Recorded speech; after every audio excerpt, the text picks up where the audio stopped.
Hiya, Georgie. What a nice boat. Kita mengenal badut-badut menyeramkan dari film It dan Joker. Namun, jika kamu merasa bahwa badut sadis hanya ada di film, mungkin kamu akan terkejut dengan John Wayne Gacy.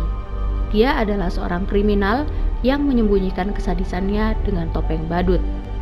Siapa sebenarnya badut yang dijuluki The Killer Clown ini?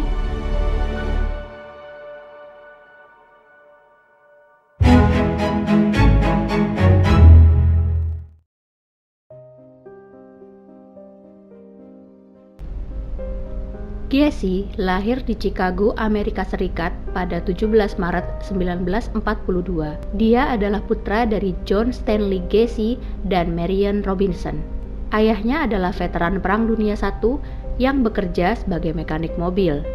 Sejak usia 4 tahun, Gacy dilecehkan secara verbal dan fisik oleh ayahnya yang alkoholik. Dia dipanggil bodoh dan banci.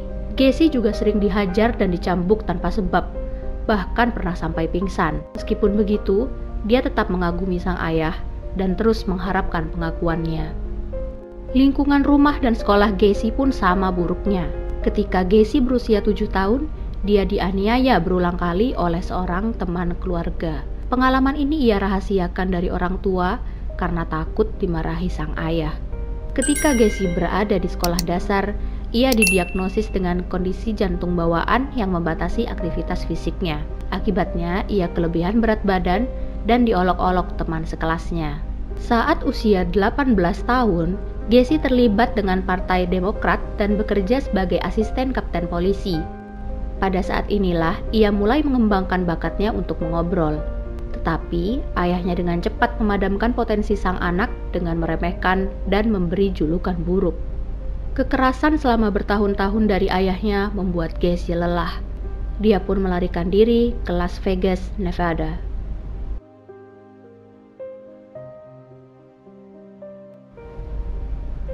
Di Las Vegas, Gacy bekerja untuk layanan ambulans. Dia sering menghabiskan malam sendirian di kamar mayat dan tidur di dekat ruang pembalseman. Pada malam terakhir Gacy bekerja di sana, dia masuk ke peti mati dan membelai mayat seorang remaja pria. Dia sangat bingung dan terkejut karena merasakan sensasi menyenangkan. Keesokan harinya, dia menelpon ibunya dan bertanya apakah dia bisa kembali ke rumah. Gacy pun berhenti dari pekerjaannya dan kembali ke Chicago. Pada pertengahan 1960, hidupnya mulai stabil. Gacy tinggal di Waterloo sambil menangani beberapa restoran cepat saji, menikah muda dengan Marilyn Myers dan memiliki 2 anak. Namun, di balik topeng kestabilan hidup, Gacy punya wajah lain. Dia mengubah ruang bawah tanah menjadi tempat nongkrong untuk menarik remaja. Gacy membuat remaja laki-laki mabuk dan mengambil keuntungan seksual dari mereka. Saat itu, Gacy menggambarkan hidupnya hampir sempurna. Terlebih karena akhirnya ia mendapat pengakuan dari sang ayah karena kesuksesannya. Tetapi, pada bulan Maret 1968, dunianya yang sempurna runtuh. Gacy didakwa melakukan sodomi pada 2 remaja laki-laki dan dihukum 10 tahun penjara. Istri Gacy yang baru saja melahirkan seorang anak laki-laki sangat terguncang oleh tindakan itu. Begitupun teman-teman Gacy. Selama ini, mereka mengenalnya sebagai pria baik, rajin, dan berperilaku terpuji. Istrinya pun menceraikan Gacy saat ia menjalani hukuman. Namun di penjara, Gacy berperilaku baik sehingga 18 bulan kemudian ia dibebaskan bersyarat. Gacy pindah ke Chicago untuk membangun kembali hidupnya. Dia tinggal dengan ibunya dan membeli rumah di Des Plaines, Illinois. Di sana, ia menikah dengan Carol Hoff.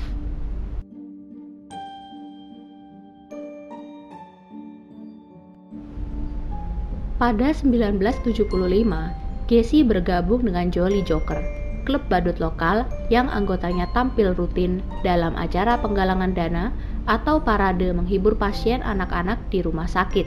Gacy merancang kostum dan merias mukanya sendiri. Berbeda dengan badut lain yang membuat bentuk bundar di sekeliling bibir, Gacy mengaplikasikan cat merah dengan bentuk meruncing pada kedua sudut bibir. Hasilnya, raut wajahnya seperti selalu tersenyum, mirip Joker. Pogo the Clown adalah nama karakter badut Gacy. Ia terlihat lucu dan menghibur. Tak ada yang tahu bahwa di balik itu, Gacy sering melakukan aksi sadis.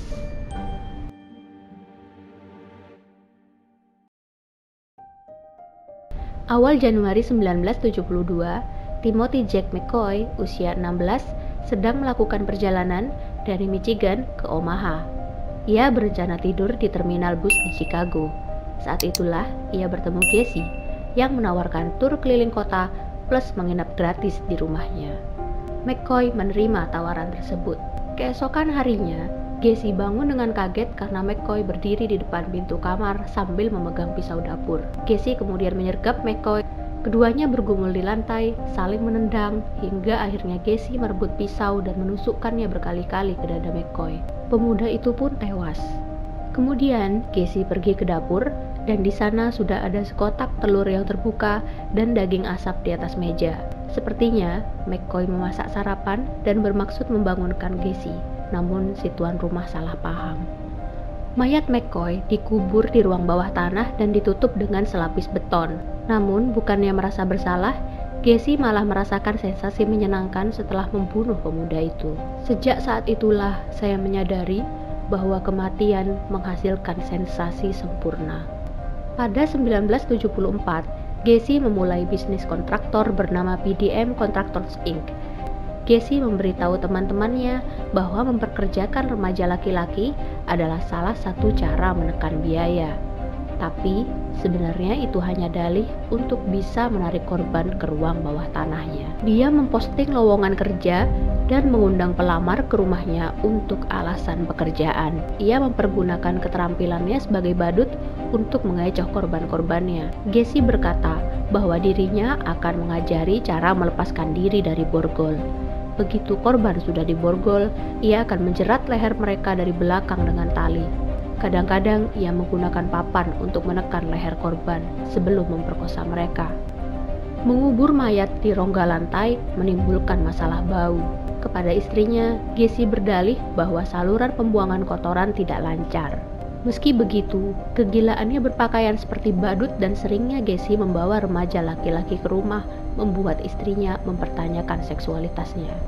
Gacy pun mengakui biseksual dan pada tahun 1975, Hoff menceraikannya.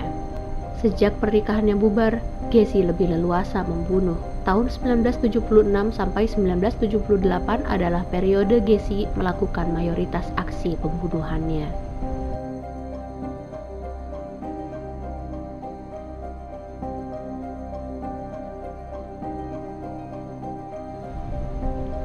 Penyelidikan polisi dimulai dengan menghilangnya Robert Jerome Peace, usia 15 tahun.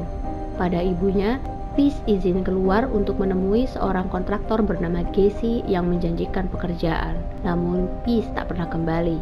Polisi mendapat keterangan soal pertemuan Gacy dan Peace dari pemilik apotik tempat mereka berdua bertemu. Gacy membantah terlibat atas hilangnya Peace.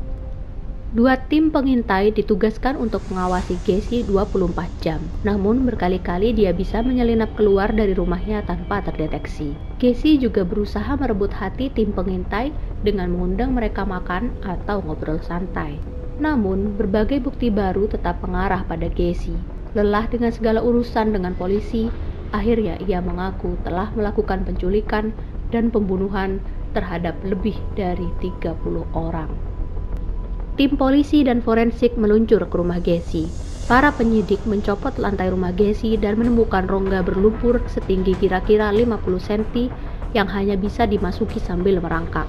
Di kedalaman kira-kira 60 cm, polisi menemukan sesosok mayat yang sudah membusuk dan bagian-bagian tubuh mayat lain. Beberapa mayat dibuang ke sungai. Usia rata-rata korban antara 14 sampai 19 tahun. Totalnya 33 orang, tapi yang bisa diidentifikasi hanya 27. Tanggal 6 Februari 1980, Gacy mulai diadili di Chicago. Selama persidangan, ia mengaku tidak bersalah. Menurut pengacaranya, Gacy membunuh dalam keadaan tidak waras. Namun, sebelum dan sesudahnya ia waras. Dalih itu langsung ditolak. John Wayne Gacy dinyatakan bersalah dan dijatuhi hukuman mati. Tepatnya 21 kali hukuman seumur hidup dan 12 kali hukuman mati. Hukuman ini sempat masuk Guinness Book of World Records sebagai hukuman terlama yang dijatuhkan pada seorang pembunuh berantai. Tanggal 10 Mei 1994, Gacy dieksekusi dengan disuntik racun. Saat di penjara, Gacy belajar melukis dengan cat minyak. Setelah ia meninggal, lukisan-lukisannya dilelang. Yang termurah mencapai harga $195 dan yang termahal $9.500. Lukisan-lukisannya ada yang dipakai sebagai latar belakang sampul album grup musik keras, tetapi ada pula yang sengaja dibakar dalam upacara yang dihadiri anggota keluarga korban. Meskipun Gacy sudah lama pergi, proses identifikasi korban masih berlangsung selama beberapa dekade. Berkat terobosan ilmiah dalam pengujian DNA, pada November 2011, Cook County berhasil mengidentifikasi salah satu korban sebagai William George Bundy, usia 19 tahun. Juli 2017, mayat lain berhasil diidentifikasi, yakni James Byron Hackinson, usia 16 tahun. 8 korban anonim Gacy dimakamkan tahun 1981 di bawah batu nisan bertuliskan, "We are remembered." Apa pendapatmu tentang killer clown ini? Apa kisah ini membuat kalian semakin takut dengan badut atau sebaliknya? Tulis pendapat kalian di kolom komentar ya.